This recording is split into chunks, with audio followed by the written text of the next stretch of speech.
a guest today. She is the creator of the Misterguy comic. She's an independent comic book artist and writer and posters so writing distributor. So please welcome Steph L. Short, also known as Sharky.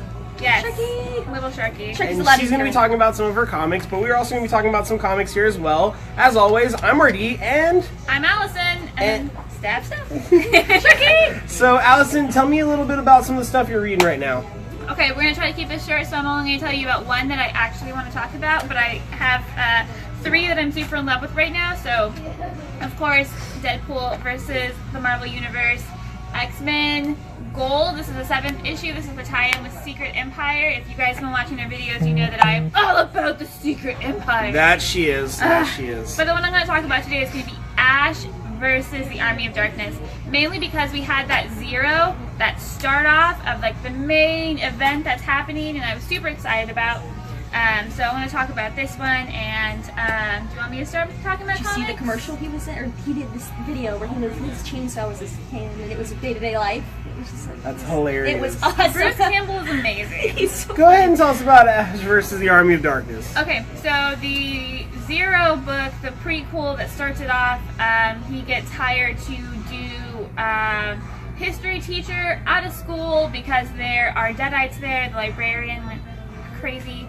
And so he is trying to figure out who has the Necronomicon and stopping the, I guess, ground zero of the apocalypse in a high school classroom. He gets tagged to do essentially what he likes to call the Breakfast Club version of D-Hall detention. And during his detention center, everything goes south when the frogs in the science lab come to life. And they're, of course, doing that age-old, I'm going to rip out your soul. And if anyone has actually watched any of the Evil Dead stuff, you know that that's just the way they roll. So all of the frogs jumping out, they're all alive. You have this giant humanoid frog who just keeps saying he's going to rip out your soul.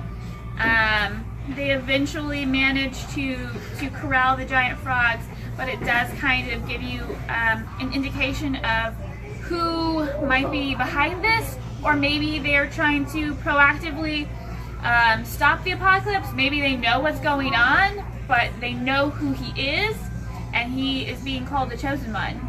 So we'll figure out how Bruce Campbell, or Ash, does, and the continuing of the Ash versus the Army of Darkness story.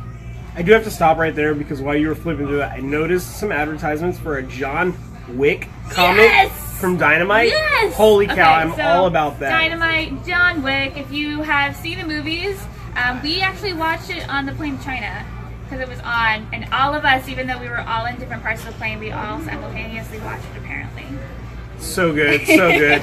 I can tell you we'll definitely be getting that series in, and so if you want to get on that and start reading it along with us, do put in some subs for it. I think as soon as we end this video, I will be subs in for putting Ash. mine in as well. Alright, we're gonna peer pressure you so hard. Oh yeah. So I'm gonna make you hold the dinosaur here. Okay. And I'm going to talk about Batman number 26. Now, if you remember me talking about Batman 25, which was probably last week, if not the week before, we talked about the War of Jokes and Riddles. The War of Jokes and Riddles. And how it started. Yeah. So, you know, the whole button thing laid down, and Batman's kind of since, you know, kind of hung up the cowl really in his own way, and he's starting to settle down with Catwoman, and he's breaking ground and telling her his stories. And this is one story that he starts telling, is the War of Jokes and Riddles.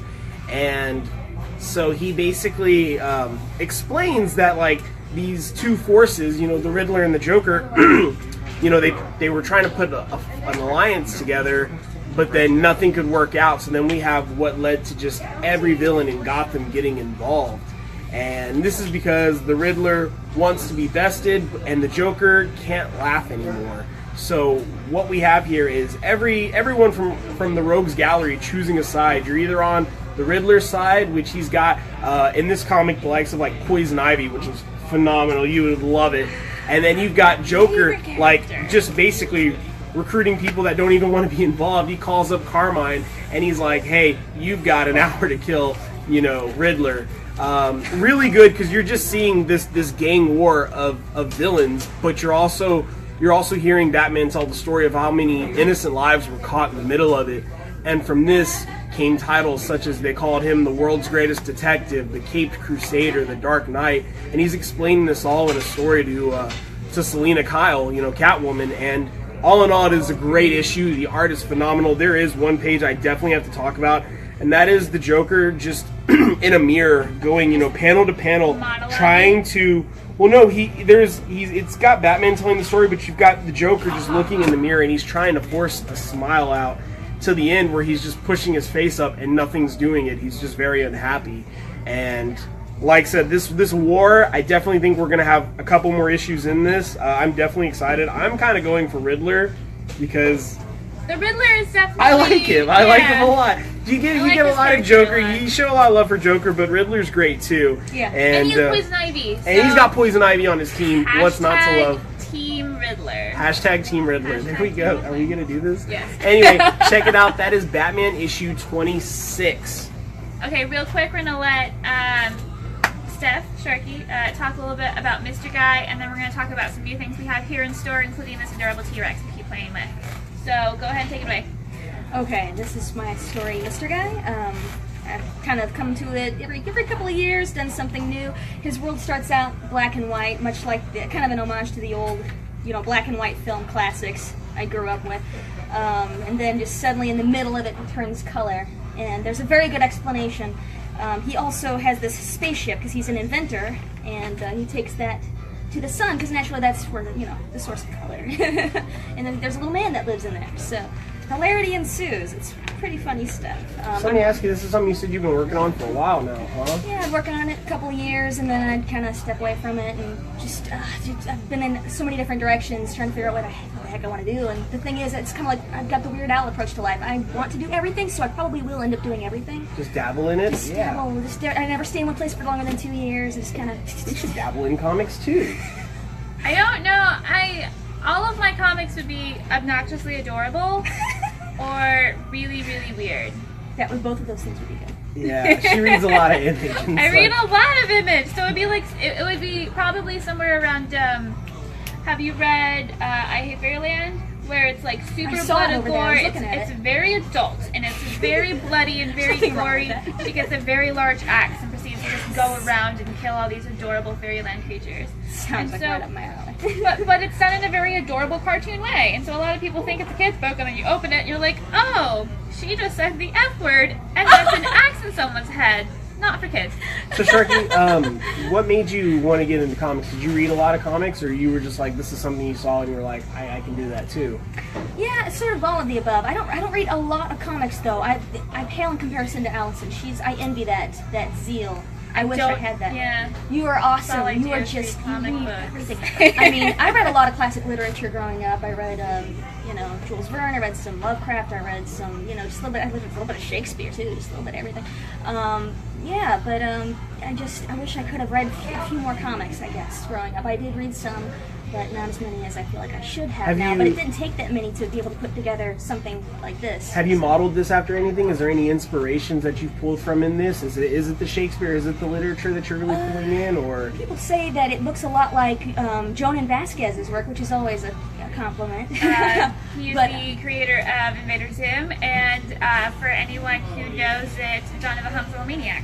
Oh yeah. And So yeah, I read his work. That's a lot of what I read. Big fan of his work? Of course, yeah. Awesome, So have you read his work? His stuff is amazing. It is amazing, yes. Always a fan, always will be. So, of course, I have to be careful with the word fan. Fan. Fan means fanatic, and I don't feel like I'm a fanatic about anything. I don't know. I just kind of you appreciate. I appreciate. I admire. And I have my life. So. Well, I think I speak on behalf of the Dragon's Lair crew when I say we're excited to have your book here in our stores. You can actually check out this book in our Odin's Picks down in our locally grown area next to such great titles such as Crafty Monkey Sleepy or Lion. Sleeping Lions. Sleepy Lion by Store's own Pedro. Andres. Yeah, he's great. I love that issue. But yeah, you can find this right in our locally grown section. So do check it out. That is Misterguy here. So check it out over in our locally grown section. All right. Anything can happen here. So we have a little bit of just like fun stuff to show you that we got in that we got super excited about. Some of this stuff we literally just opened up. So if you haven't been in, you can tell that we have these Squishables, which we are super excited about. So I picked this small hot dog. Small hot dog. And then Dinosaur. woolly mammoth, dinosaur. All right, squishies. It's such a great color. Shakes his little tail, so sincere. I'll give you this one because you're a fan. I'll give you this one because you're a fan. In the And middle, I will talk on these myself. All right, so here we have Nightwing and Joker, both arts from Jim Lee. This is your Jim Lee art here. This Joker, obviously paying homage to probably the Joker storyline, comic, actual trade issue. Joke? Yeah, no, just the Joker itself. And then you've got Nightwing. This is probably New 52 Nightwing. You can never tell if it'll be blue or red, but I do have to know. Here, just pop the top on it. No. Does he have the tush? I mean, He does. Okay. So, ladies, get yourself this Nightwing. Guys, get your ladies this Nightwing. Nightwing's always a favorite with the ladies. He is a ladies' man. He has a nice bucket. And then one of my favorites, Frank Miller. We have the Joker from, of course, The Dark Knight Returns. This is always Your cool. personal favorite. One of my personal favorites for sure. I mean, you've got him just tuxed, white tux. Not really his MO ever, but this is when he basically comes back into the light of being who he was, gets back into trying to be, a criminal, and he does that by getting on a talk show, and he just gets all decked up in a white tux, and I love it. It just suits him. Frank Miller does it so well. I love this kind of Joker. I could talk on it forever. Okay, so first off, right before we put this down, I need you to make that face for me. I don't think I can. Alright. Can you do it? Can you do No. it? Can you? No. I already Okay. did my imitation. Alright. It's a good scene. Home. And Allie, then let's talk about some of these here the today. tiny things. For Ben and Andrea, the lovely magic judges we talk about periodically, I wanted to throw down some adorable Studio Chibi ponies. From We Love Fine, if you've ever seen the My Little Pony Studio Chibis, Adorable. they've had a first series before. I think they were only released through their website, very limited. Of course, all the pony fans had to have them. Well, this is series 2 here, just came out, and we do have one of each. I'm seeing a Fluttershy. I can't tell who this is. I've got Celestia and I think this is Nightmare Moon. Nightmare Moon, Lyra, and who you got? I have no idea. I don't actually. Oh, that's watch Octavia. movies. Okay. I actually play the pony role play, the Tales of Equestria, with my pals. And so, though I have not had a chance to watch any of the show, I know some of the characters because you deal with them in the pony role play. Because friendship is magic. Friendship is magic. That's why I'm friends with Alrighty, you, and I will RG. take these. Thank you. Well, I'll take these. One more thing. Scooby-Dum! I just had to. I'm sorry. He's a specialty series. If you're a pop New collector, Pops. we did just get one from Game of Thrones, all We arrows did. in them. I like it. They're We did. really big. But I want to talk about Scooby-Dum because I used to watch Hanna-Barbera cartoons growing up, and he was a little dorky and derpy, and you just gotta love him. He was innocent. He wasn't, a brat like Scrappy. He was just fun. I love Scooby-Dum. So, Scrappy. Scooby-Dum, pick up your pop. Okay, because so much Deadpool, I wanted to bring out Lady Deadpool. We just got her in. She's absolutely gorgeous. She is very, very well sculpted. I am excited I to know a have her certain in Deadpool store. she can go next to, right on the top. Deadpool with the fro. So take a look at that beautiful Lady Deadpool, and come and see her in store in person. Plenty of stuff here. Come on and check it out. Stuff that we couldn't even, mention here today, There's but plenty of so so much much new That trench merchandise. coat version of the Joker too. There I was like, you I go. got to all the Joker, and then it's like, whoa, trench coat guy, cool. Love that one. That's a great story. But yeah, so much here. Come on over and check it out.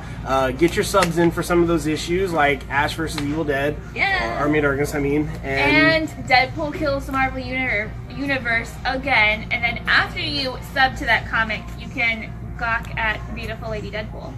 Yep.